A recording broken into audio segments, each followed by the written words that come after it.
اللہ تعالیٰ کا بڑا احسان ہے. تھینک یو سر, اللہ آپ کو عزت دے.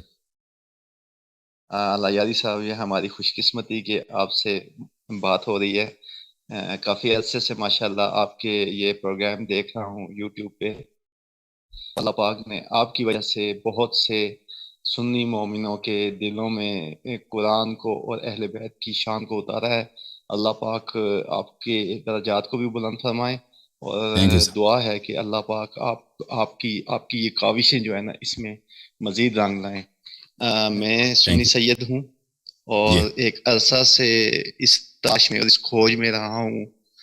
جب سے ہوش سنبھالا ہے کہ حقیقت کیا ہے، ہم کس طرف جا رہے ہیں.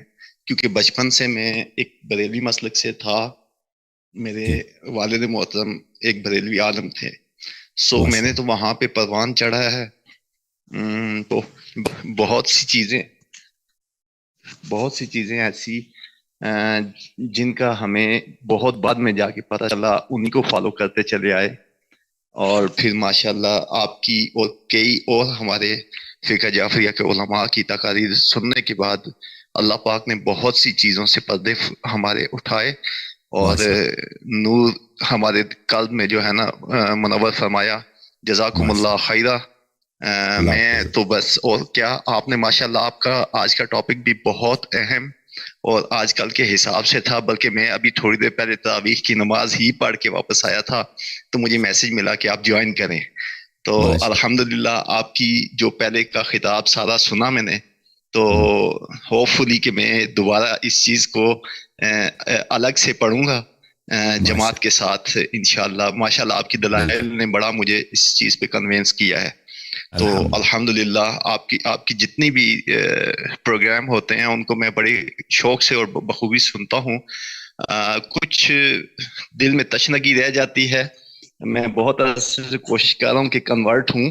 ایک تو مجھے یہ بتائیں کہ کیا میں اسی مسلک میں رہتے ہوئے بہت سی چیزیں جو اوریجنل فالو کر کے کیا آیا ذریعہ نجات بن سکتا ہے، کہ کیا یہ ضروری ہے کہ آپ فقہ جعفریہ میں ہی کنورٹ ہوں؟ دیکھیں، میں ایک دفعہ میں اپنا ہیڈ فون نکال لیتا ہوں. آپ کی باتیں مجھے نہیں سنائی دے گی جب تک میں دوبارہ نہ ڈال دوں. تو آپ نہ بولیں جب تک میں ختم نہ ہو جاؤں. اب بات یہ ہے کہ رسول اللہ صلی اللہ علیہ وسلم واقعاً پر اللہ کے نبی ہیں. یہ تو ہر مسلمان کا یقین ہونا چاہیے. وہ میسج لے کے آئیں پیور خالص اللہ کی جانب سے نور لے کے آئیں، اور وہ ہدایت ہے، وہ کشتی نجات ہے. اس کو ماننا ضروری ہے. جو پیغمبر صلی اللہ علیہ وسلم لے کے وہ جو لے کے آئے ہیں نا، وہ ائمہ اطہار علیہ السلام، اہل بیت علیہ السلام، آپ کے آباء طاہرین علیہ السلام کے اتباع کا راستہ لے کے آئے. لذا ان کی تصدیق واجب ہے کہ نبی صلی اللہ علیہ وسلم کا وارث، ان کا وصی امیر المؤمنین علی بن ابی طالب علیہ السلام ہے. انہوں نے ان کو، امت نے کیا کیا، سیاست نے کیا کام کے لیے، وہ الگ چیز ہے. لیکن اس کا اقرار کرنا اور اس ظلم کا جو امت پہ ہوئی ہے، جو رسول اللہ صلی اللہ علیہ وسلم کے حکم کی خلاف ورزی ہوئی ہے، اس کا اقرار کرنا واجب ہے، ضروری ہے. دیکھیں، ایک چیز جو اللہ کی جانب سے نور ہے، یعنی امیر المؤمنین علی بن ابی طالب علیہ السلام کی امامت، اس کو اس طرح سے نہ ماننا جس نے پیغمبر نے فرمایا، اس کے ساتھ دوسروں کو شریک کرنا جن کو اللہ نے امام نہیں بنایا، یہ دین کے ساتھ زیادتی ہے، یہ ہدایت نہیں ہے. یہ پہلی بات. دوسری بات ہمارے اعمال کی ہے. جب ہم عمل بجا لاتے ہیں نا کہ ہمارا، دیکھیں مسلمانوں میں اختلاف ہے تمام فروعات میں، کہ ہم روزہ کس طرح رکھیں، روزہ کس وقت کھولیں، نماز کا وقت کیا ہے، نماز کس طریقے سے، وضو مثلا وہ پیر دھونا چاہیے، پیر مسح کرنی چاہیے. دیکھیں اللہ نے یہ جو دین لے کے آیا نا، یہ اسی طرح فالو کرنی چاہیے جس طرح اللہ نے بولا ہے. اس میں تعصب کا کوئی مجال نہیں ہے. اس میں لوگوں کا کہ لوگ ناراض ہوتے ہیں یا نہیں ہوتے، میرے آبا کیا کرتے تھے، اس کا کوئی مجال نہیں. اللہ نے جو اللہ نازل کیا، جو طریقہ اللہ تعالیٰ نے نازل فرمایا، وہ اہل بیت علیہ السلام کا طریقہ ہے، اہل بیت علیہ السلام کا طریقہ کار ہے. تو عمل بھی اہل بیت علیہ السلام کی ٹیچنگز کے مطابق، ان کے تعلیمات کے مطابق ہونا چاہیے، اور عقیدہ بھی انہی کے مطابق ہونا چاہیے. راہ نجات ہے اور طریق نجات یہ ہے، کیونکہ رسول اللہ صلی اللہ علیہ وسلم نے اس کا حکم دیا ہے کہ میرے بعد میرے اہل بیت علیہ السلام میرے خلفاء ہیں، میرے جانشین، ان کو اتباع کرو. اور یہ بڑا ضروری ہے، کیونکہ رسول اللہ صلی اللہ علیہ وسلم نے فرمایا کہ میری امت کے بہت سارے فرقے ہوں گے اور سب جہنمی ہیں.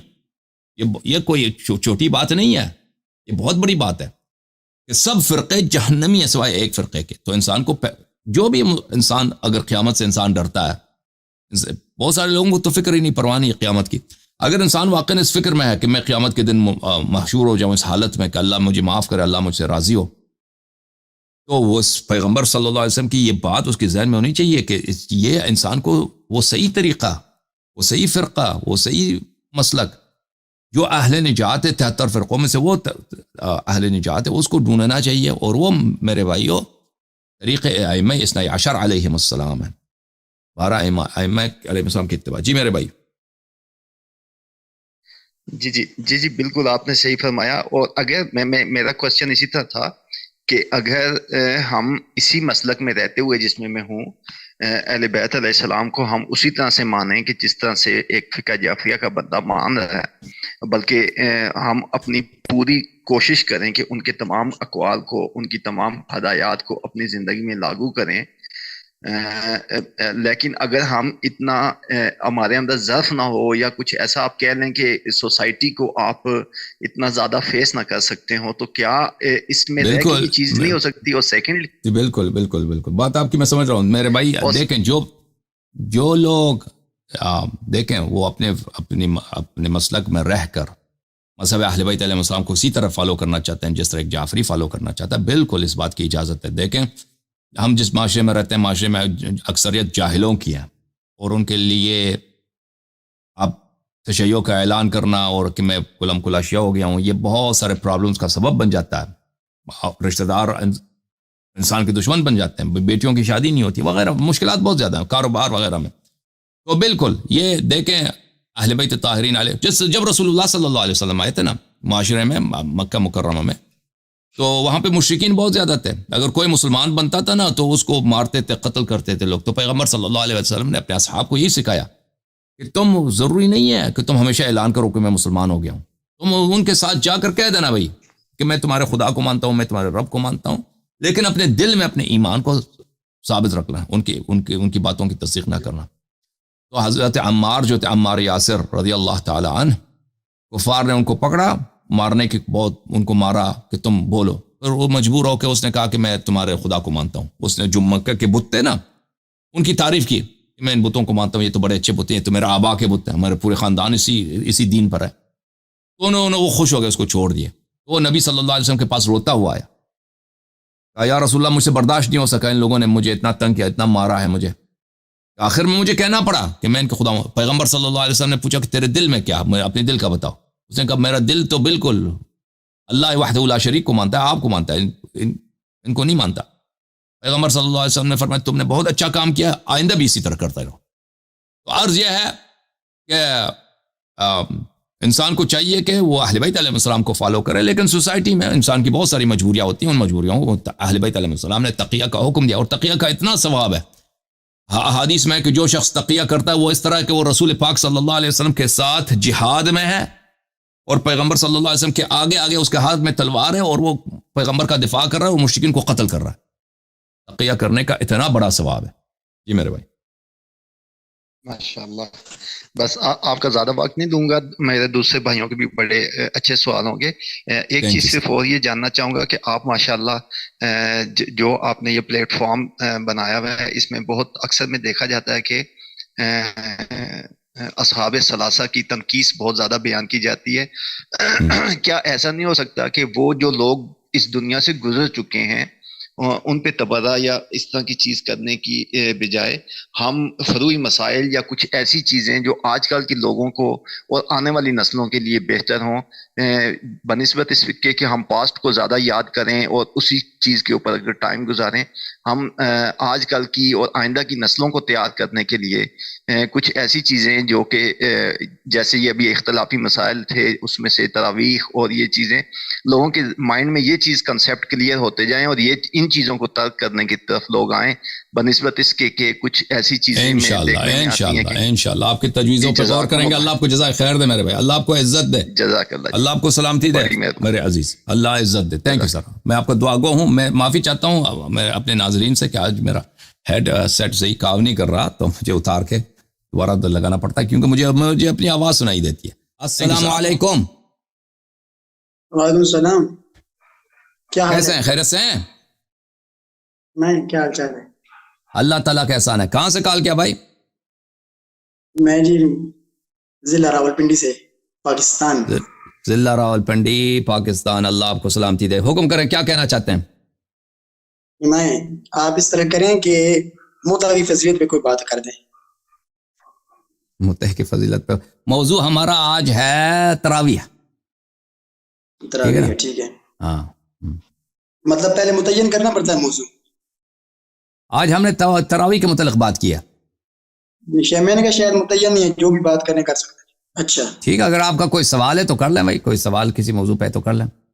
بس یہی فی الحال میرے ذہن میں یہی تھا, میں نے کہا چلو اس پہ آپ تھوڑی سی نا وضاحت کر دیں. اوکے, میں آپ کے اپنی کتابوں سے دکھا دیتا ہوں متع کے متعلق. میرے محترم ناظرین, بھائی صاحب کو متع کے متعلق سوال انہوں نے پوچھا ہے تو جواب دے دیتے ہیں, اور میں شیعہ نوجوانوں کو ماشاءاللہ ترغیب دیتا ہوں کہ اتحاد اسلام کے لیے بالخصوص علماء دیوبند کے گھر والوں کے ساتھ اگر یہ اس طرح کے تعلقات بنا لیں کہ بھئی جب شریعت میں ہے, جب صحیح مسلم نے روایت کی ہے تو کیوں نہ. اور علماء دیوبند تو ماشاءاللہ سنت کے بڑے پابند ہوتے ہیں. یہ کتاب صحیح مسلم چاپ دارالفکر ہے, چاپ دارالفکر کتاب چھپی ہے سنہ 2010 میں. ملاحظہ فرمائی یہاں پر یہ کتاب النکاح باب نکاح المتعہ, یہاں پہ ملاحظہ فرمائی ہے. بھلے بہت سارے روایات ہیں. جابر ابن عبداللہ روایت کرتے ہیں ان رسول اللہ صلی اللہ علیہ وآلہ وسلم اتانا فاذن لنا فی المتعہ. جابر کہتے ہیں کہ رسول پاک صلی اللہ علیہ وسلم ہمارے پاس آئے اور انہوں نے ہمیں متعہ کی اجازت دی. اچھا, جابر ابن عبداللہ عمرے پہ گئے تھے, فجئنا فی منزلی, ہم ان کے پاس گئے.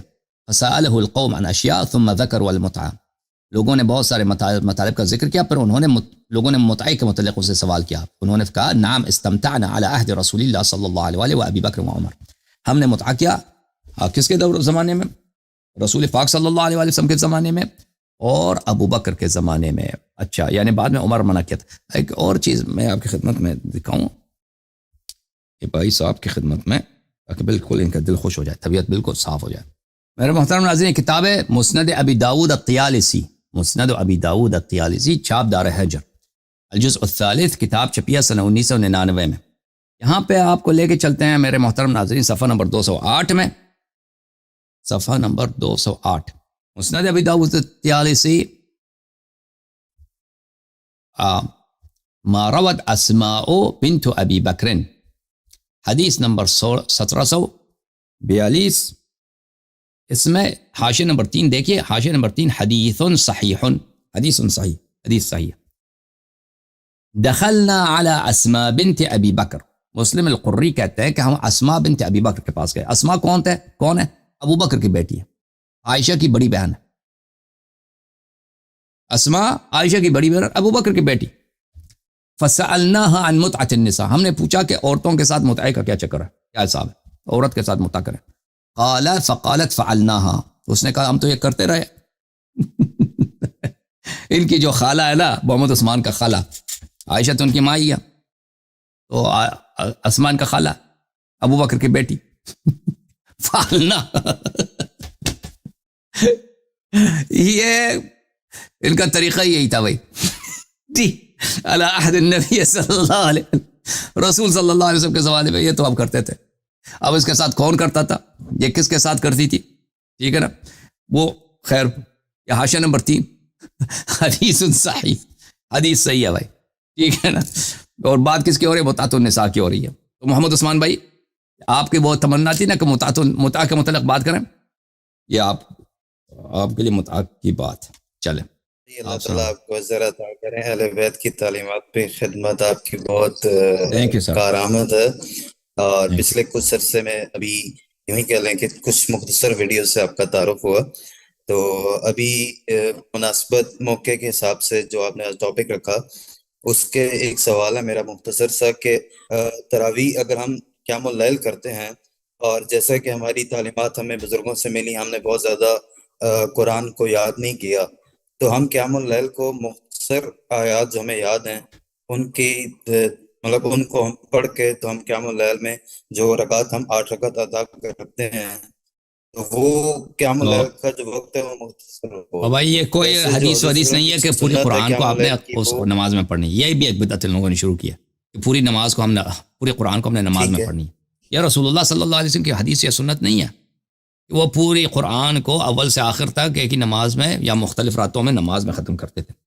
نماز کا طریقہ کار یہ ہے کہ ہر نماز میں سورہ فاتحہ ہونی چاہیے ہر رکعت میں, ٹھیک ہے نا, اس کے بغیر نہیں ہوتی نماز. سورہ فاتحہ کے بعد آپ دوسرا کوئی سورہ پڑھنا چاہیں تو وہ آپ کے آپشن ہے, پڑھنا چاہیں اچھی بات ہے, نہ پڑھیں گے تو کوئی بات نہیں. لمبی سورہ پڑھیں, چھوٹی کوئی شخص میں اس کے پاس ٹائم ہے وہ لمبا سورہ پڑھنا چاہتا ہے, کوئی شخص ٹائم نہیں یا حفظ نہیں ہے, چھوٹا سورہ آپ کتاب اٹھا کے بھی پڑھ سکتے ہیں, یہ کوئی اس سے منع نہیں ہے. اگر کسی شخص کو نہیں آتا بھائی, آپ مثلا سورہ الرحمن پڑھنا چاہتے ہیں, حفظ نہیں ہے بھائی, وہ اٹھا کے مصحف سے پڑھیں, کوئی بات نہیں نماز کی حالت میں, بالخصوص نماز مسنون میں, نماز نافلہ میں. اور بھائی میں بات کر رہا ہوں ایک بار, یہ تھا کہ اس میں کوئی منع نہیں. کیا کہہ رہے ہیں بھائی؟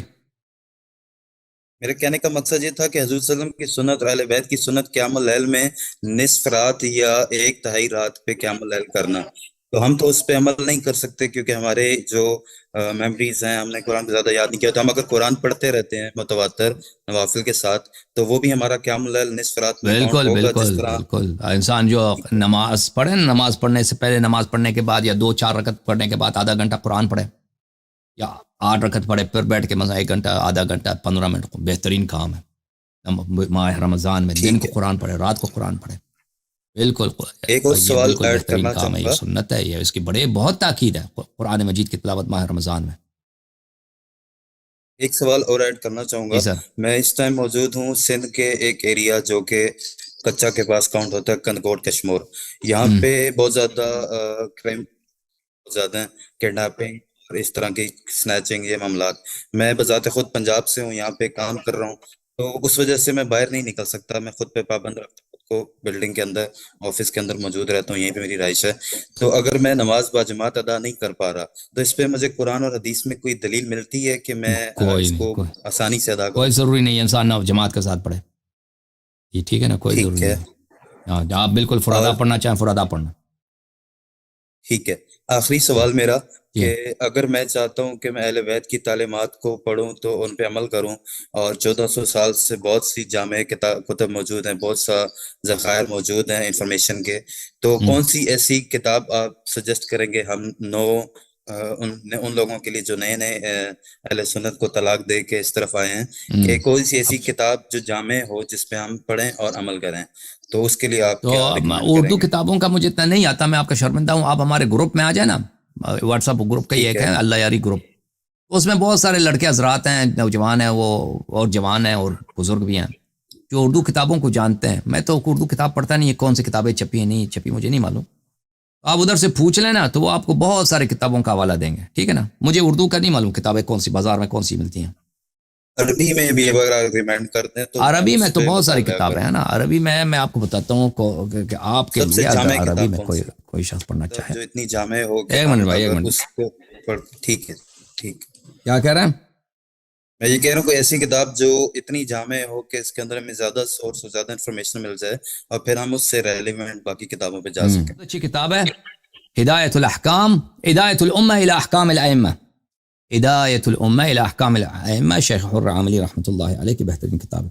اس کے علاوہ ایک کتاب ہے کتاب الہدایہ فی الاصول والفروع, یہ شیخ صدوق رحمۃ اللہ علیہ کی کتاب ہے.